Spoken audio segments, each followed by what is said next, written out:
Bonjour et bienvenue dans cette nouvelle vidéo. Il est actuellement 9h et je viens tout juste de me réveiller.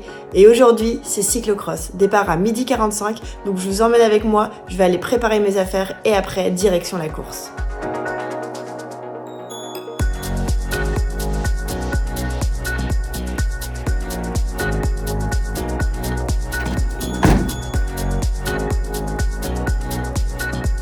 On vient tout juste d'arriver sur le lieu de la course, nous sommes à Couëron et il fait extrêmement froid, il fait que 3 degrés. Donc là on va aller faire la reconnaissance du parcours avec Quentin, mais franchement je vais avoir du mal à enlever mon jogging et à mettre en cours parce qu'il fait trop froid.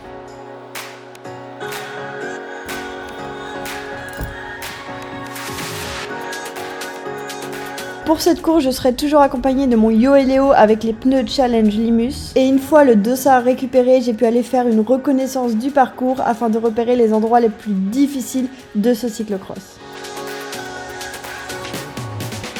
Après ce petit tour de reconnaissance, on a pu juste tout simplement observer à quel point le parcours est hyper beau. C'est ouf parce qu'au final il a fait beau tous ces derniers jours, mais on m'a dit qu'il y avait eu un cross départemental, donc les gars ont saccagé le terrain, donc vraiment c'est giga boueux. De toute façon vous le verrez dans la vidéo, si je tombe pas dans la boue franchement c'est un miracle, mais je ne garantis rien. En tout cas le départ maintenant est dans 1 heure, donc on va continuer un petit peu à rouler, installer les caméras tranquillement et je me prépare psychologiquement pour prendre bientôt le départ. On n'oublie pas de faire un bon lavage du vélo avant de prendre le départ afin qu'il soit vraiment nickel et éviter tout problème mécanique trop tôt. Me voici donc sur la ligne de départ de ce cyclocross. Cette fois-ci, pas de championnat départemental, il s'agit d'une course classique, lambda, comme il y en a tous les week-ends. Et cette fois-ci, je vais donc prendre le départ avec les U17, U19 en même temps. Et évidemment, plus toutes les dames. Ce qui fait qu'on est assez nombreux sur cette ligne de départ. Et vu qu'on est 2 catégories, une question se pose. Est-ce qu'il va y avoir donc 2 départs différés, c'est-à-dire, imaginons les U17 qui partent en premier et quelques secondes plus tard les U19 avec les dames. Franchement, à ce moment-là, on n'a vraiment aucune info et c'est vraiment dommage puisque vous allez voir que ça va créer un énorme cafouillage puisqu'on est ici tous les coureurs, il y a les parents qui sont là et le podium avec le speaker est situé 400-500 mètres plus loin et finalement t'as personne qui vient nous donner l'info de savoir s'il va y avoir 2 départs ou s'il s'agit donc d'un départ groupé et vous allez voir ça va vraiment être la galère pour ce début de course. Et vu que j'étais à l'arrière avec une fille juste à côté de moi, je me suis pas trop inquiétée jusqu'à ce qu'un arbitre déclenche les 30 secondes avant le départ et que t'aies plein de personnes qui me regardent derrière et qui me disent « Mais Noémie, va devant !» Et c'est donc là que j'ai compris que je devais absolument aller devant. Et là, les secondes défilaient 15 secondes avant le départ et je dois demander à tous les U17 de me laisser passer pour aller devant puisque finalement, en fait, il y a donc bien 2 départs. Les U19 dames partent d'abord et les U17 partaient ensuite. Et vu que la jeune fille à côté de moi était plus jeune que moi, elle partait donc après. Donc vous voyez, le départ est catastrophique. Ça fait au moins 15 secondes qu'ils sont partis et moi je viens à peine tout juste de commencer à pédaler. Donc franchement c'est hyper cata. Il y a eu un gros problème de communication avec les organisateurs qui auraient, je pense, pu nous prévenir un peu plus tôt que 30 secondes avant le départ afin qu'on se place correctement sur la ligne, mais c'est pas grave. J'ai le mental qu'il faut pour attaquer quand même à fond cette course-là. Vous le voyez aussi, j'ai eu un petit problème de compteur puisque j'ai tout simplement oublié de l'allumer, mais c'est pas grave. Vous voyez en plus que dès le début, ça attaque très fort avec cet énorme champ de boue qui me fait énormément déraper. C'est vraiment l'endroit que je redoutais le plus sur ce circuit-là parce que la boue était hyper profonde et j'avais pas forcément encore trop l'XP dans la boue. Et c'est finalement ça que je vais apprendre le plus pendant ce cyclocross là, c'est apprendre à rouler dans de la boue. En attendant, moi, il faut vraiment que j'y aille à 200% sur ce début de course puisque j'ai quand même pas mal de secondes à rattraper sur le peloton. Vais-je réussir à les rattraper? C'est vraiment la question qui me tourmente le plus parce que déjà que je sais que j'ai pas un très haut niveau, on peut même dire qu'il est plutôt bas. Prendre un départ aussi catastrophique, c'est vraiment me tirer une balle dans les roues parce que forcément, déjà que j'ai du mal à accrocher le peloton quand je pars avec 20 secondes en retard, comment vous dire que ça devient vraiment très compliqué à gérer, mais j'essaye vraiment de pas baisser les bras et de rester bien focus sur ma course parce que vous le savez, le cyclocross c'est hyper technique, donc il faut que je sois hyper concentrée. Et là par exemple, on arrive sur un deuxième endroit hyper boueux du circuit, ça dure pendant 200-300 mètres, c'est vraiment assez difficile parce que voilà, le rouler dans la boue c'est encore différent que de rouler dans le sable. On dérape beaucoup, l'avant a tendance à partir à gauche, à droite et à ce moment-là, vous le voyez, c'est Gabriel qui vient de me doubler. Ça veut dire que le départ des U17 a été lancé et que je me fais déjà rattraper. Je pense que ça fait à peine 3 minutes que moi j'ai pris mon départ et que les U17 sont déjà en train de me rattraper et j'avoue qu'à ce moment-là, ça me fait un petit peu flipper puisqu'on arrive dans la forêt. Et dans cette forêt-là, je sais qu'il y a des énormes côtes et j'avais pas du tout envie de me faire doubler à ce moment-là du circuit. D'ailleurs là, on a un gros trou plein de boue. Je vous le montrerai sur un prochain tour.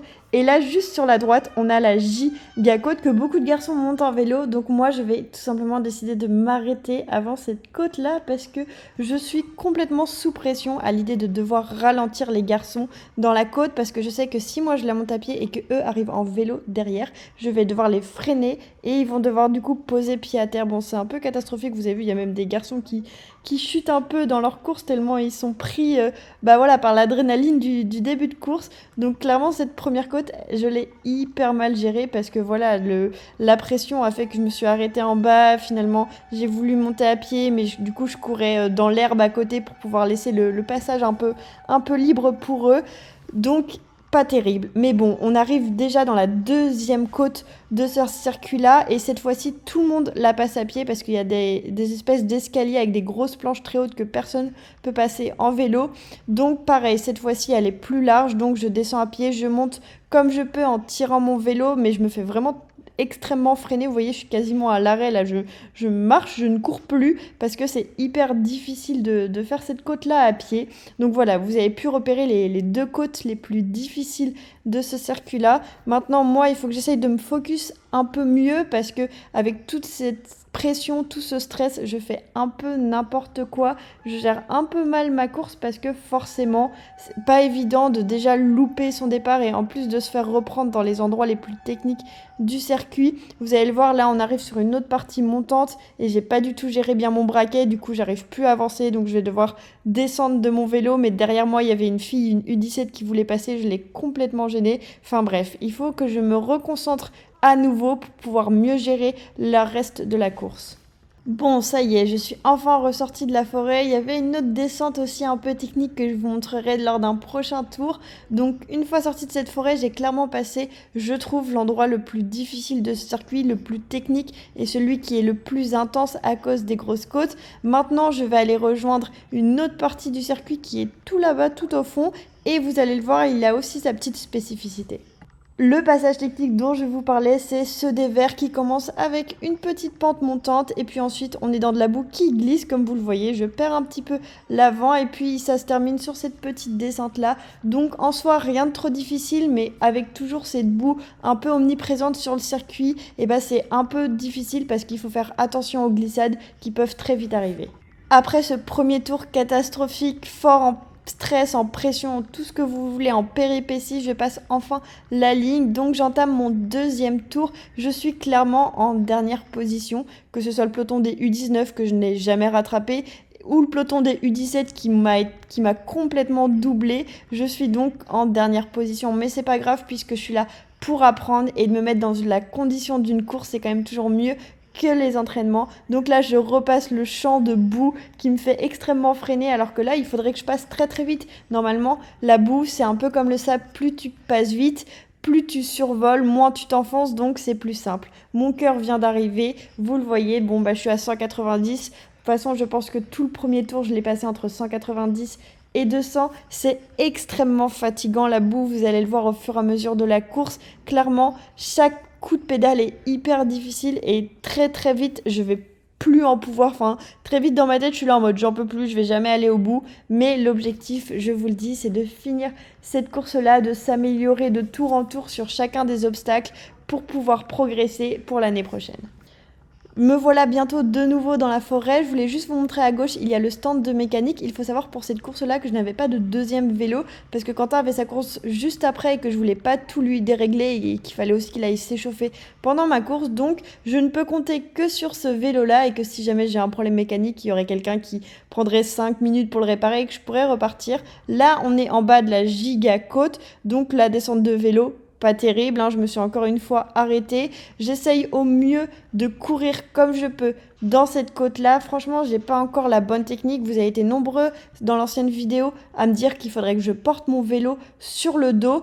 Pour l'instant, je trouve que c'est pas idéal. En tout cas, Quentin ne me recommande pas de le faire parce que ça demande beaucoup de force en fait de mettre son vélo sur le dos, et vu que déjà je manque de cardio rien que pour monter la côte avec mes jambes, je préfère tout simplement juste prendre le vélo dans mes mains, soulever un peu la roue avant, et ça me permet de pas trop taper, et au moins je me fatigue pas à porter mon vélo. Et là on arrive du coup en bas de la deuxième côte avec les escaliers, avec une descente de vélo qui est bien mieux que la précédente, mais encore une fois je manque énormément de cardio et je suis très vite toujours très à bloc dans cette descente à pied. De toute façon c'est évident que le fait de courir avec son vélo ça demande beaucoup plus d'énergie, mais en tout cas c'est la seule stratégie que j'ai pour arriver jusqu'en haut. Ça m'évite d'essayer de les monter à vélo puis de tomber pendant la montée, enfin ce serait pas mieux.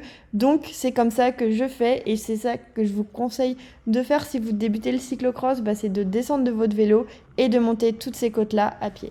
Ça fait donc seulement 1 tour et demi que je suis partie, et là je vais me faire doubler par le premier U19. Je me suis déjà fait prendre un tour, c'est un truc de malade. Je viens de regarder son club et effectivement il vient d'un club de VTT, donc le gars est giga bouillant. Franchement je pensais pas me faire rattraper aussi vite, mais bon c'est le jeu. Je sais qu'il y en a potentiellement d'autres qui vont commencer à arriver derrière, donc ça veut dire qu'il faut déjà que je commence à me méfier et à regarder derrière moi qui arrive pour ne pas les gêner.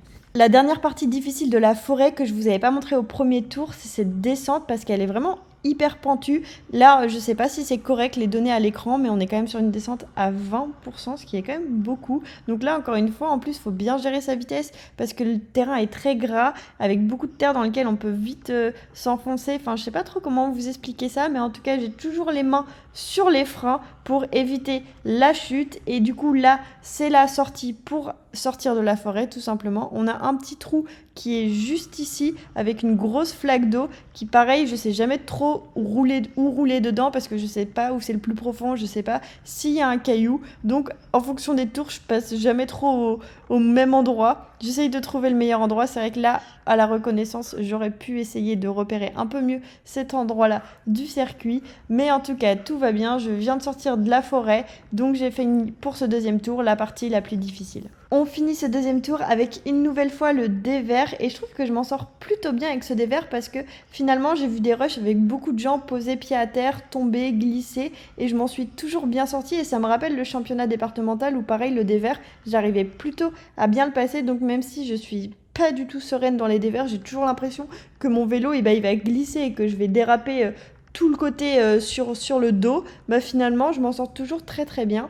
Et après le dévers, on a aussi cette partie montante qui est franchement, on ne dirait pas, mais hyper difficile. C'est hyper usant ce genre de côte parce que voilà, quand même au pourcentage, on est quand même sur une côte à 8% et c'est vraiment beaucoup. Et quand t'es aussi à bloc lors d'une course, franchement, là vous le voyez, j'avance plus à rien du tout, et plus ça va aller, plus elle sera difficile à monter. Quentin va se transformer en moto-cadreuse pour le reste de la vidéo puisque vous le voyez, il arrive à me filmer tout en pédalant à côté de moi. C'est plutôt rigolo et en termes d'image, c'est plutôt sympa pour vous. Là, je termine donc mon deuxième tour. Je suis hyper épuisée, j'ai même pas encore fait la moitié et que j'en peux déjà plus. En plus je fais que de me plaindre à Quentin en mode j'en peux plus, c'est trop dur. Mais bon, il faut vraiment pas que je lâche parce que c'est dans ces moments là où c'est hyper difficile qu'on travaille le mieux, parce que je suis en train de repousser mes limites et c'est vraiment ça que je cherche. Mon meilleur ami, le champ de boue, est toujours là pour pimenter le début de course et pour l'instant je m'en sors pas trop mal. J'ai jamais posé pied à terre dans ce champ de boue, mais il demande quand même beaucoup d'énergie pour le traverser. Plus ça va, plus je continue à me faire doubler au compte-gouttes et c'est pas toujours évident. Vous voyez, je guette toujours un peu derrière moi pour voir qui arrive afin de les laisser passer dans les virages. C'est pas une bonne stratégie de faire ça, je devrais peut-être mieux vivre ma course à 100% sans penser aux autres parce que c'est aussi ma course et même si je suis nulle, j'ai pas forcément l'obligation de devoir faire autant attention aux autres, mais en termes de culpabilité, c'est un peu bizarre de dire ça comme ça, mais j'ai vraiment l'impression d'un peu de gêner sur le circuit, donc c'est pour ça que je préfère faire vraiment attention aux garçons derrière. J'ai pas envie de bagarre avec eux à la fin de la course, c'est pour ça que je suis quand même hyper méfiante et je regarde souvent derrière moi pour être sûre de tout simplement vraiment ne pas les gêner. Moi ça m'empêche pas de vivre mon truc à 100%, mais au moins je suis sûre de pas avoir de regrets en faisant tomber un ou alors en sabotant leur course. Nouvelle descente de vélo réussie et même si pour vous ça peut vous sembler vraiment étonnant que j'insiste autant à vous montrer chaque descente de vélo, il faut savoir pour moi que c'est vraiment des petits accomplissements de réussir à descendre de mon vélo sans freiner complètement et être pas déchaussé parce que ça me demande tellement de réflexion en amont, c'est-à-dire que quelques mètres avant, il faut que je réfléchisse au fait de déchausser un premier pied et une fois en bas, je freine un peu, même beaucoup, pour déchausser l'autre pied et passer ma jambe de l'autre côté et ça vraiment, c'est pas du tout inné chez moi donc à chaque fois que je réussis à le faire correctement, en prenant en compte le fait qu'on est dans une course, que je suis à bloc, que mon cœur est haut, et je suis toujours super contente de descendre correctement de mon vélo. Par exemple là, c'était vraiment pas très terrible, mais là pour le coup, sans vouloir me trouver une excuse, il y avait aussi ce garçon qui est arrivé pleine balle juste derrière moi. Donc encore une fois, j'ai joué la carte de la sécurité et je me suis arrêtée trop tôt en faisant un arrêt, une descente de vélo pas terrible pour le laisser passer. Pour moi, ça ne change absolument rien et pour lui, je lui ai peut-être fait gagner quelques secondes pour gagner sa course, donc c'est pour ça que je préfère faire ça. Mais en tout cas, les descentes de vélo, à chaque fois que je la réussis bien, je suis hyper contente de moi parce que c'est comme ça que je progresse en réussissant à la faire 1, 2, 3, 4 fois pendant la course et peut-être qu'un jour, ce sera hyper automatique dans ma tête et j'aurai plus besoin de le mentionner. Vu qu'on est sur la lancée des choses positives, je tiens aussi à vous remontrer une nouvelle fois ce passage de dévers que je trouve que je réussis plutôt bien. De toute façon, la stratégie, c'est de rouler le plus haut possible dans le dévers parce que même si du coup je glisse un tout petit peu, du coup j'ai encore de la marge pour continuer à avancer dans le dévers et automatiquement vous voyez dès que je monte très très haut au début, naturellement mon vélo tend à redescendre et ce qui fait qu'à la fin du dévers je passe très proche du poteau qui me permet de redescendre. Mais bon, en tout cas ça fonctionne très bien comme ça et je prends vachement en confiance sur les dévers. Je suis à la fin de mon 3e tour et il y a encore beaucoup de gens qui continuent de me rattraper. Là, ce sont clairement des U17, donc des gens qui sont partis 30 secondes derrière moi, qui continuent à me rattraper. C'est toujours forcément un peu frustrant de voir qu'on n'est pas très bon dans la discipline. Mais bon, c'est en faisant des courses vraiment qu'on progresse, j'en suis persuadée. Donc là, je sais que je vais pas essayer de tenir leur roue, ça a clairement pas d'intérêt. En plus, je suis beaucoup trop à bloc pour ça. Mais je suis vraiment contente parce que je prends du plaisir, même si c'est difficile, même si ça me fait peur. Vraiment, je m'amuse et à chaque fois, que ce soit après le cyclocross de Saint-Brévin ou à la fin de cette course, finalement, c'est positif. Et donc, je me dis que même si pour l'instant, j'ai pas un niveau exceptionnel, et je vais continuer à progresser et j'ai extrêmement hâte d'être l'année prochaine pour être encore plus en confiance, avoir encore un plus gros niveau et commencer à faire des choses très intéressantes pendant les courses. Mais malheureusement aussi, là je suis à plus de la moitié de la course et je commence vraiment à fatiguer, donc de nouveau dans le champ de boue, ça va commencer à pas trop bien se passer puisque là je vais complètement déraper et je vais être obligée de me pousser avec mon pied pour sortir de ce champ de boue là. Je pense que ça se voit à ma tête, à la couleur de ma peau. Là ça commence à être très très difficile et c'est vrai, j'ai un peu hâte que ça se termine. L'autre astuce que je peux vous donner pour rouler un peu plus facilement dans la boue, c'est de toujours bien mettre votre poids en arrière. Ça permet du coup un peu de libérer votre avant, donc c'est-à-dire que votre avant va naturellement glisser dans la boue, mais en tout cas vous êtes bien ancré à l'arrière et c'est ça le plus important. Aussi, n'hésitez pas à aller chercher à donner des petits coups de rein, surtout là ça monte un tout petit peu, mais voilà, ces petits coups de rein ils vous permettront de gagner en puissance parce que l'objectif c'est vraiment d'aller le plus vite possible dans ces zones de boue pour pouvoir avancer le plus facilement et survoler ce terrain. Je vous reprends en plein dans la côte, c'est donc la 4e fois que je la monte. On peut le voir, la fatigue commence vraiment beaucoup à prendre le dessus. Chaque pas dans la côte est difficile et même remonter sur le vélo, ça me demande beaucoup trop de temps. Là, c'est là qu'on voit que la marge de progression, elle est énorme. Et même si, là, c'est difficile parce que, forcément, je me sens nulle et c'est pas cool. Mais en tout cas, je sais que la progression est possible parce que je prends du plaisir à le faire et que je gagne en confiance sur le vélo. Donc ça, c'est hyper positif. Dernière fois que je passe sur la ligne d'arrivée avant l'arrivée finale, tout simplement. Il s'agit donc de mon dernier tour. Et qu'est-ce que j'avais hâte d'être dans ce dernier tour parce que vraiment juste, j'en peux plus, c'est tellement usant, mon cœur est tout le temps à plus de 190. Alors je sais que mon cœur monte très haut parce que je suis débutante, mais franchement, tenir 40 minutes à plus de 190, c'est hyper intense. Donc là, on est dans le dernier tour, il faut vraiment tout donner. Je suis un peu en train de subir chaque obstacle, vraiment, même dans le champ de boue, on dirait que je vais m'arrêter, j'en peux tellement plu, j'ai plus de force. Enfin, je sais même pas comment ça se fait que je ne tombe pas tellement je n'avance plus à rien. Évidemment, heureusement que Quentin est là sur le bord de la route, déjà pour me filmer, pour que vous ayez des belles images, mais surtout pour me rebooster, parce que même si je coupe le son de la vidéo, il est toujours là à m'encourager et ça permet vraiment de me dépasser, parce que même si je fais tout ça pour moi, le fait qu'il soit là, ça me donne vraiment pas du tout envie de le décevoir, donc je suis obligée d'y aller à bloc tout le long, parce que j'ai envie de l'impressionner, parce que j'ai envie qu'il soit fier de moi à l'arrivée, et parce que il le verra sur mes statistiques si je me suis pas donné à fond et il est hors de question que je me donne pas à fond. Là où je me dis que ça va être hyper intéressant, c'est que j'ai super hâte d'être l'année prochaine où du coup je viendrai refaire ces mêmes courses-là, je viendrai me reconfronter au même circuit et là où je descends à pied dans les côtes, peut-être qu'un jour je serai capable, peut-être que l'année prochaine, je serai capable de faire comme ces deux garçons juste devant et je serai capable de les monter en vélo et c'est là qu'on verra que la progression et là, on verra que les entraînements ont payé et qu'il y a une vraie différence de niveau entre les deux saisons. La fatigue continue de me faire des erreurs. Je viens de terminer la giga descente à 20% et là, en sortie de descente, je vais quasiment, heureusement que j'ai toujours les mains sur le frein, je vais quasiment manger l'arbre et puis voilà, heureusement que ça s'est pas produit parce que je pense que j'aurais eu plus mal que l'arbre. En tout cas, ça a permis à une fille de me doubler. Je ne sais plus si c'est cette fille-là qui gagne, mais du coup, j'ai quand même pris un tour vis-à-vis des filles. Donc, j'espère que l'année prochaine, je serai capable de tenir leur roue. Je continue de me battre avec mon vélo. La course est bientôt terminée. Il ne reste plus que le dévers que j'aime bien. Donc, finalement, tout va bien pour finir cette course. Même si j'ai vraiment du mal à arriver en haut de ce dévers-là, je suis encore une fois quasiment à l'arrêt. C'est un dévers qui va extrêmement bien se passer, que je gère plutôt bien, que ce soit aussi la redescente en virage, rien à signaler. Donc maintenant, il reste plus que le faux plat montant dont je vous ai parlé quelques minutes auparavant à grimper et une fois que je serai en haut, j'ai plus qu'à aller jusqu'à la ligne d'arrivée pour pouvoir souffler un peu.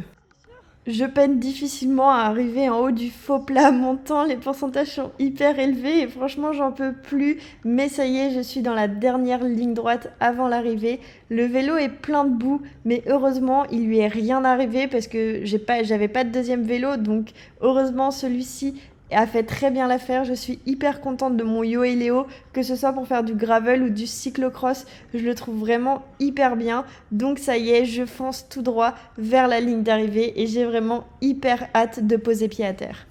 C'est donc comme ça que se termine mon deuxième cyclocross. Ce sera donc le deuxième et dernier de cette première saison. C'est vrai que je me suis quand même pas mal entraînée, tout ça au final pour faire 2 courses. Ça semble pas beaucoup, mais ça m'a demandé tellement de courage de réussir à me lancer que je suis vraiment plutôt contente parce que ça a été 2 expériences complètement différentes. Le circuit de Saint-Brévin était bien différent de celui de Couéron aujourd'hui, que ce soit un qui était très sableux, aujourd'hui très boueux. Ça m'a permis de vivre 2 expériences différentes et ça m'a un peu réconciliée avec le cyclocross et vous pouvez compter sur moi. En 2024, je ferai du cyclocross. C'est super dur. J'ai fait un premier tour catastrophique, que ce soit au départ où je pense que j'irai quand même voir au podium parce que c'est pas normal de nous laisser dans la non-connaissance de savoir si on part tous ensemble ou pas. Du coup, je me suis fait avoir sur le départ et puis du coup ça m'a un peu stressée et les U17 sont venus hyper vite sur moi dans les moments les plus difficiles, c'est-à-dire les grosses côtes. Du coup, ça a été horrible. Après, plus ça allait, plus j'avais plus de force. Le cœur, ça allait, je pense. Enfin, j'étais haut, mais ça allait. C'est juste les jambes, j'avais plus aucune force. Et que ce soit dans les côtes ou la gadoue, ça me demandait de la force là où il n'y en avait plus du tout. Mais à part ça, ça va. Je suis pas tombée, donc c'est déjà ça. Ah, on est plus. Je vous reprends pour faire l'outro de cette vidéo. Je suis d'ailleurs en train de terminer le montage de la vidéo que vous êtes en train de voir parce qu'elle sort dans quelques heures. Je tenais à vous faire un petit bilan de cette saison de cyclocross qui pour vous aura été très courte puisque j'aurais fait seulement que 2 courses de cyclocross. Donc je sais que c'est pas beaucoup mais franchement j'avais tellement peur à l'idée d'en faire et que ça m'a demandé tellement déjà de courage de réussir à en faire 2 que je trouve que c'est déjà trop bien. En tout cas, sachez que ça m'a vraiment réconciliée. Et alors que pendant les entraînements, j'étais vraiment pleine de stress et d'appréhension, finalement, pendant les courses, ça s'est bien passé. Donc, je suis vraiment contente et j'ai hâte vraiment d'être l'hiver prochain pour pouvoir m'entraîner à nouveau et espérer faire plus de courses et surtout avoir un meilleur niveau pour pouvoir faire plus la course de ce que j'ai pu faire à Saint-Brévin ou à Couëron. En tout cas, il s'agit de la dernière vidéo de l'année. On se retrouve néanmoins dès la semaine prochaine puisque je suis actuellement en train de faire le Festive 500. Si vous ne connaissez pas, vous découvrirez tout ça la semaine prochaine. Je vous souhaite de très joyeuses fêtes de fin d'année et on se retrouve l'année prochaine.